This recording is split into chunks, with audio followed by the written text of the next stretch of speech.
ശ്രീജിത്ത് പണിക്കർ, ഇതുവരെ ഈ കേസിന്റെ പുരോഗതിയും ഇതിന്റെ പോക്കും പരിശോധിച്ചാൽ ഒന്നാം പ്രതി ഉണ്ണികൃഷ്ണൻ പോറ്റി സ്വാഭാവിക ജാമ്യത്തിൽ പുറത്ത്, മുൻ അഡ്മിനിസ്ട്രേറ്റീവ് ഓഫീസർ മുരാരി ബാബു പുറത്ത്, മുൻ എക്സിക്യൂട്ടീവ് ഓഫീസർ സുധീഷ് കുമാർ പുറത്ത്, പിന്നെ ഈ എൻ വാസു, അതേപോലെ എക്സിക്യൂട്ടീവ് ഓഫീസറായിരുന്ന ശ്രീകുമാർ, ഇങ്ങനെ ജാമ്യം കിട്ടി പുറത്തിറങ്ങുന്നവരുടെ എണ്ണം കൂടിക്കൂടി വരുന്നു.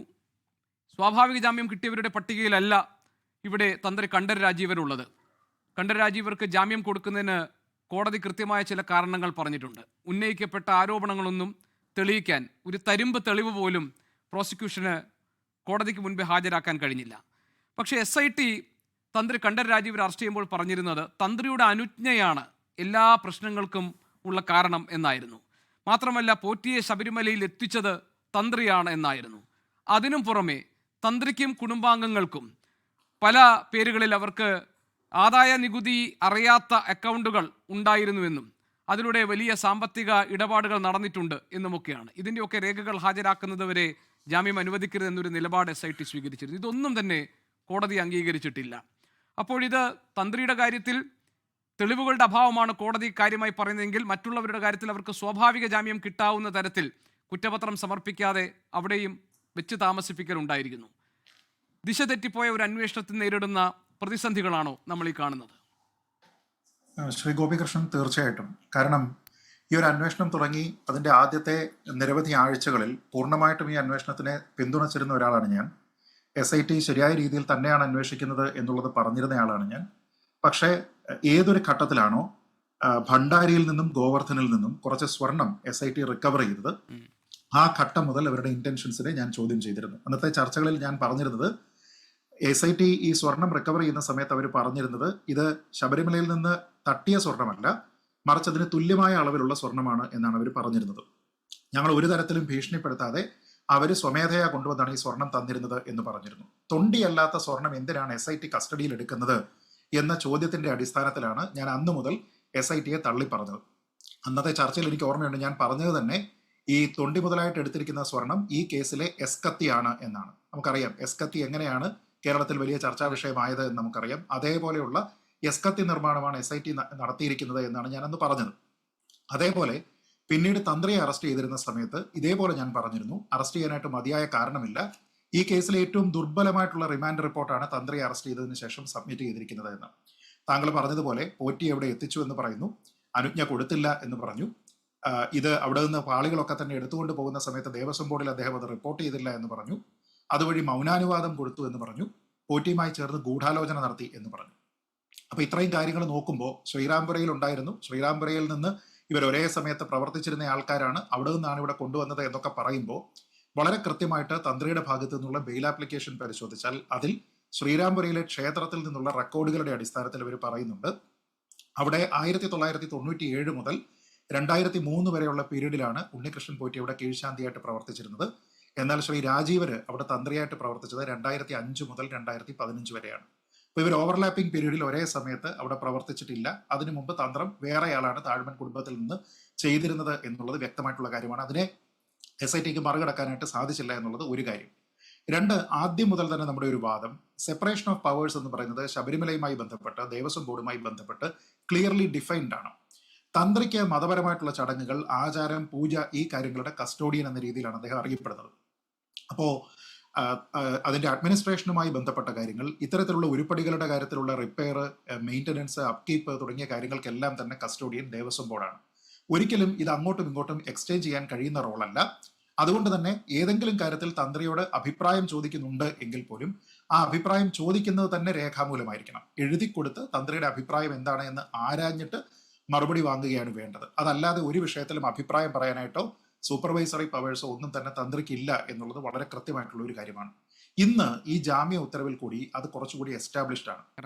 കാരണം ദേവസ്വത്തിന്റെ മാനുവൽ കോട്ട് ചെയ്തിട്ടാണെങ്കിലും S Unnikrishnan versus Thiruvithamkoor Devaswom board എന്നുള്ള ഹൈക്കോടതിന്റെ ജഡ്ജ്മെന്റ് നോക്കിയിട്ടാണെങ്കിലും ഏറ്റവും കൃത്യമായിട്ട് നമുക്ക് മനസ്സിലാക്കാൻ കഴിയുന്ന ഒരു കാര്യമാണ്, തന്ത്രിക്ക് ഒരു ക്ഷേത്രവുമായി ബന്ധപ്പെട്ട് അഡ്മിനിസ്ട്രേറ്റീവ് പവർ സീറോയാണ്, ഫൈനാൻഷ്യൽ കൺട്രോൾ സീറോയാണ്, സൂപ്പർവൈസറി പവർ എന്ന് പറയുന്നത് സീറോയാണ്. ഇവിടുത്തെ സൂപ്പർവൈസറി പവർ എന്നുള്ള ഒരു കാര്യത്തിലാണ് തന്ത്രിയുടെ മാത്രമല്ല ഭാഗത്ത് നിന്ന് ലാപ്സ് ഉണ്ടായി എന്ന് ശ്രീജിത്ത്, പറയാം. ഞാൻ ഒന്ന് ഇടപെടട്ടെ, താങ്കൾ ഒന്ന് ശ്രദ്ധിക്കുമല്ലോ. അതായത് 2 കേസുകളിലാണ് തന്ത്രി. ഒരു കേസിൽ 13-ാം പ്രതിയാണ്, മറ്റൊന്നിൽ 16-ാം പ്രതിയാണ്. 16 അതെ, കട്ടിളപ്പാളിയിലെ സ്വർണം അപഹരിച്ച കേസിലാണ്. രണ്ടാമത്തെ ദ്വാരപാലക ശില്പത്തിലെ സ്വർണം അപഹരിച്ച കേസിൽ. ഈ 2 കാര്യങ്ങളിലും തന്ത്രിക്ക് ഒന്നും ചെയ്യാൻ കഴിയില്ല എന്ന് പ്രത്യേകം താങ്കൾ പറഞ്ഞതുപോലെ ഈ ജാമ്യ ഉത്തരവിൽ കോടതി നിരീക്ഷിക്കുന്നുണ്ട്. കാരണം ഈ ആർട്ടിഫാക്ട്സിന്റെ കാര്യം പറയുന്ന ഭാഗത്ത് പറയുന്നത് the two crimes, all the artifacts in the 2 crimes are artifacts outside the sacred inner premises of the sanctum sanctorum of the temple, though part of the Srikovil as coverings of structures of the Srikovil. പിന്നെ പറയുന്നു, his duties as tantris are confined to pujas, ceremonies and religious practices alone. The petitioner has absolutely no role to play regarding the repairs and maintenance and upkeep of valuable Tiruvabaranams of the Lord, for which there is an entire hierarchy of officials under the Travancore Devasam manuals. ഒരു തരത്തിലും തന്ത്രി ഇതുമായി ബന്ധപ്പെടുത്താൻ കഴിയില്ല എന്നാണ് കോടതി ഇതിൽ പറയുന്നത്. അപ്പോൾ പിന്നെ SIT ഇട്ടിരിക്കുന്ന FIR, SIT മുന്നോട്ട് വെച്ച ആരോപണങ്ങൾ, SIT ഇതിലെ മുഴുവൻ കാരണങ്ങൾക്കും ഉത്തരവാദിയായി തന്ത്രിയെ പ്രതിഷ്ഠിക്കാൻ നടത്തിയ ശ്രമങ്ങൾ, മാത്രമല്ല ഉണ്ണികൃഷ്ണൻ പോറ്റിയുമായുള്ള ബന്ധം സംബന്ധിച്ച് SIT പറഞ്ഞ കാര്യങ്ങൾ, സാമ്പത്തിക ഇടപാടുകൾ സംബന്ധിച്ച് SIT ഉന്നയിച്ച സംശയങ്ങൾ, ഇതൊക്കെ ആവിയായി പോയോ? തീർച്ചയായിട്ടും. കാരണം ഇത് പൊളിറ്റിക്കലി മോട്ടിവേറ്റഡ് ആണ് എന്ന കാര്യത്തിൽ ഒരു തർക്കവുമില്ല. തന്ത്രിയുടെ ബെയിൽ ആപ്ലിക്കേഷനിൽ പോലും അദ്ദേഹം പറഞ്ഞിരുന്ന കാര്യമെന്ന് പറയുന്നത് ശബരിമല യുവതീ പ്രവേശന വിഷയവുമായി ബന്ധപ്പെട്ട് അദ്ദേഹം ഒരു സ്ട്രോങ് സ്റ്റാൻഡ് എടുത്തിരുന്നു. ആ സ്റ്റാൻഡ് എടുത്തിരുന്ന സമയത്ത് അത് സർക്കാരിന് വലിയ ബുദ്ധിമുട്ടുണ്ടാക്കി, അത് തനിക്കെതിരെ ഉപയോഗിക്കാനായിട്ടുള്ള ഒരു കാരണമാണ് എന്ന് അദ്ദേഹം പറയുന്നുണ്ട്. അതേപോലെ തന്നെ ശബരിമലയിൽ ക്ഷേത്രം എല്ലാ ആചാരങ്ങളെയും മറികടന്നുകൊണ്ട് എല്ലാ സീസണിലും എല്ലാ സമയത്തും തുറന്നിരിക്കുക എന്നൊരു സജഷൻ സർക്കാരിന്റെ ഭാഗത്തു നിന്നുണ്ടാകുമ്പോൾ അതിനെയും താൻ എതിർത്തിരുന്നു. അങ്ങനെ സർക്കാരിന്റെ കണ്ണിലെ കരടായി എന്നുള്ള ഒരു വാദമാണ് അദ്ദേഹം അവിടെ പ്രസന്റ് ചെയ്തത്. ഇവിടെ ഒരു കാര്യം നമ്മൾ ആലോചിച്ച് നോക്കുക. ഗൂഢാലോചന തെളിയിക്കുന്നത് പോട്ടെ, മറ്റുള്ള കാര്യങ്ങളുമായി ബന്ധപ്പെട്ട് പോലും 41 ദിവസം തന്ത്രിയെ കസ്റ്റഡിയിൽ കിട്ടിയതിനു ശേഷം ഇവരാരും തന്നെ ഒരു തരത്തിലുള്ള തെളിവും കൂടെ ശേഖരിച്ചില്ല. ഇതിനിടയ്ക്ക് നേരത്തെ ശ്രീ രാഹുൽ പറഞ്ഞതുപോലെ മാധ്യമങ്ങൾ വഴി ചില വ്യാജ വാർത്തകളൊക്കെ തള്ളിക്കയറ്റാനായിട്ട് ശ്രമിച്ചു എന്നതിനപ്പുറത്തേക്ക് അവർ പറഞ്ഞിരിക്കുന്ന ഏതെങ്കിലും ഒരു കാര്യത്തിനെ പോലും രേഖാമൂലം തെളിയിക്കുന്നതിന് വേണ്ടിയിട്ട് അവർക്ക് സാധിക്കാത്തത് കൊണ്ടാണ് തെളിവിന്റെ ഒരു കണിക പോലും ഇല്ല എന്ന് കോടതിക്ക് പറയേണ്ടി വന്നത്. ഇവിടുത്തെ ഒരു പ്രിൻസിപ്പിൾ ഉണ്ട്, ഒരു ലീഗൽ പ്രിൻസിപ്പിൾ ഉണ്ട്. ഒരാളിന്റെ മൗനം എന്ന് പറയുന്നത് എപ്പോഴാണ് കുറ്റകരമാവുക? ഇവിടെ മൗനാനുവാദം കൊടുത്തു എന്നാണല്ലോ പറയുന്നത്. മൗനം എന്ന് പറയുന്നത് കുറ്റകരമാകണമെന്നുണ്ടെങ്കിൽ നമ്മൾ ആ മൗനം പാലിക്കുന്നത് നമുക്ക് ഏതെങ്കിലും തരത്തിലുള്ള ഒരു കൺട്രോൾ ഉള്ള ഒരു സ്ഥലത്താണ്. അതായത് ഞാൻ ഏതെങ്കിലും ഒരു കാര്യത്തിൽ ഡ്യൂട്ടി ബൗണ്ട് ആണ്, പക്ഷെ ഞാനത് ചെയ്യാതെ മൗനം പാലിച്ചെങ്കിൽ മാത്രമാണ് അത് ക്രിമിനൽ ഒഫൻസായി മാറുന്നത്. പക്ഷെ ഇവിടെ തന്ത്രിയെ സംബന്ധിച്ചിടത്തോളം അദ്ദേഹത്തിന് ദേവസ്വം ബോർഡിന്റെ ഭരണ അനുമതിക്ക് മുകളിലുള്ള ഒരു തരത്തിലുള്ള സൂപ്പർവൈസറി പവറോ ജഡ്ജ്മെന്റ് റൈറ്റ്സോ ഇല്ല എന്ന് കോടതി വളരെ കൃത്യമായിട്ട് നിരീക്ഷിക്കുന്നുണ്ട്. അപ്പൊ അങ്ങനെയുള്ള ഒരാൾ പിന്നീട് ഇത് റിപ്പോർട്ട് ചെയ്യണമെന്നുണ്ടെങ്കിൽ നമുക്ക് വേണമെങ്കിൽ ഒരു ആർഗ്യുമെന്റ് സേക്കിന് പറയാം, ശരി ഇതൊക്കെ എടുത്തുകൊണ്ട് പോകുന്ന സമയത്ത് തന്ത്രി റിപ്പോർട്ട് ചെയ്യണമായിരുന്നു എന്ന് വേണമെങ്കിൽ പറയാം. പക്ഷെ അങ്ങനെ ചെയ്യുന്ന ആളിനെ നമ്മുടെ നിയമത്തിൽ വിളിക്കുന്നത് വിസിൽ ബ്ലോവർ എന്നാണ്. അതായത് തന്ത്രി വിസിൽ ബ്ലോവർ ആയില്ല എന്നതിന്റെ പേരിൽ അദ്ദേഹത്തിനെതിരെ ക്രിമിനൽ കേസ് ചുമത്തുക എന്ന് വെച്ചാൽ വിസിൽ ബ്ലോവേഴ്സിനെ അപമാനിക്കുന്നതിന് തുല്യമാണ്. ഒരാൾ വിസിൽ ബ്ലോവർ ആകുന്നത് ബൈ ചോയ്സ് ആണ്, അല്ലാതെ ബൈ ലോ അല്ല ചെയ്യുന്നത് എന്നുള്ളത് ഒരു പ്രധാനപ്പെട്ട കാര്യം. മറ്റൊരു കാര്യമാണ്, ഇവിടെ തന്ത്രിക്ക് എന്തെങ്കിലും തരത്തിലുള്ള ഗൂഢാലോചനയുമായി ബന്ധപ്പെട്ട് ഇതിൽ താല്പര്യം ഉണ്ടായിരുന്നു എങ്കിൽ അദ്ദേഹം ഈ മറ്റുള്ള മഹസറുകളിൽ ഒപ്പിടണമായിരുന്നു എന്നുള്ളതാണ്. അദ്ദേഹം ഒപ്പിട്ടിരിക്കുന്ന മഹസറിൽ തന്നെ എഴുതിയിരിക്കുന്നത് എന്താണ്? അദ്ദേഹത്തിൻ്റെതായിട്ടുള്ള അഭിപ്രായം ചോദിച്ചിരിക്കുന്ന സമയത്ത് എഴുതിയിരിക്കുന്നത് എന്താണ്? ഇതെല്ലാം തന്നെ സ്വർണമാണ് എന്ന രീതിയിലത്തേക്കാണ്. അതിൽ ചെമ്പ് തെളിഞ്ഞിരിക്കുന്നു എന്നുള്ളതാണ് അദ്ദേഹം പറയുന്ന അഭിപ്രായം. 2 മഹസറിൽ ഒപ്പിടാതിരുന്നത് കൊണ്ട് തന്നെ ക്രിമിനൽ കോൺസ്പിറസി എന്ന SITയുടെ വാദം നിലനിൽക്കില്ല എന്നാണ് കോടതി പറഞ്ഞത്.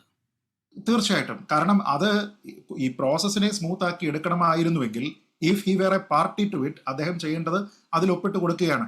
അപ്പൊ അങ്ങനത്തെ യാതൊരു വിധത്തിലുള്ള കാര്യങ്ങളും ഇവിടെ ഇല്ല. തന്നെയുമല്ല, ഈ ഒരു കേസ് ഹൈക്കോടതി സ്വമേധയാ എടുക്കുന്നതിന് മുമ്പ് 2 വിജിലൻസ് എൻക്വയറി നടന്നിട്ടുണ്ട്. 2025 ഒക്ടോബർ മാസം 9-ാം തീയതിയും 10-ാം തീയതിയും നടന്നിരിക്കുന്ന 2 എൻക്വയറി ഉണ്ട്. അതിന്റെ ഭാഗമായിട്ടുള്ള റിപ്പോർട്ട് സമർപ്പിക്കുന്ന സമയത്ത് അതിൽ സത്യത്തിൽ ക്ലീൻ ചിറ്റുള്ള ഒരേ ഒരു വ്യക്തി എന്ന് പറയുന്നത് തന്ത്രിയാണ്.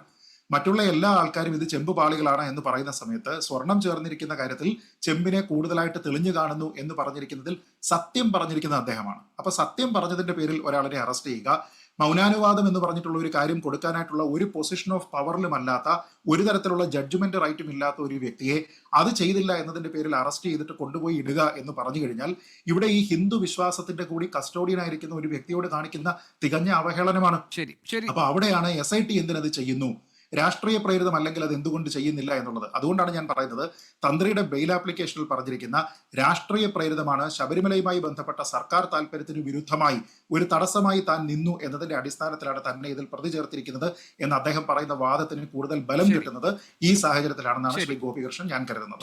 ലോകത്തെവിടെയായാലും ഏത് സമയത്തും 24 വാർത്തകളും ഓഗ്മെന്റഡ് റിയാലിറ്റി പാക്കേജുകളും എക്സ്പ്ലെയിനറുകളും വിശദമായി കാണാൻ ഞങ്ങളുടെ യൂട്യൂബ് ചാനൽ നിങ്ങൾക്ക് സബ്സ്ക്രൈബ് ചെയ്യാം.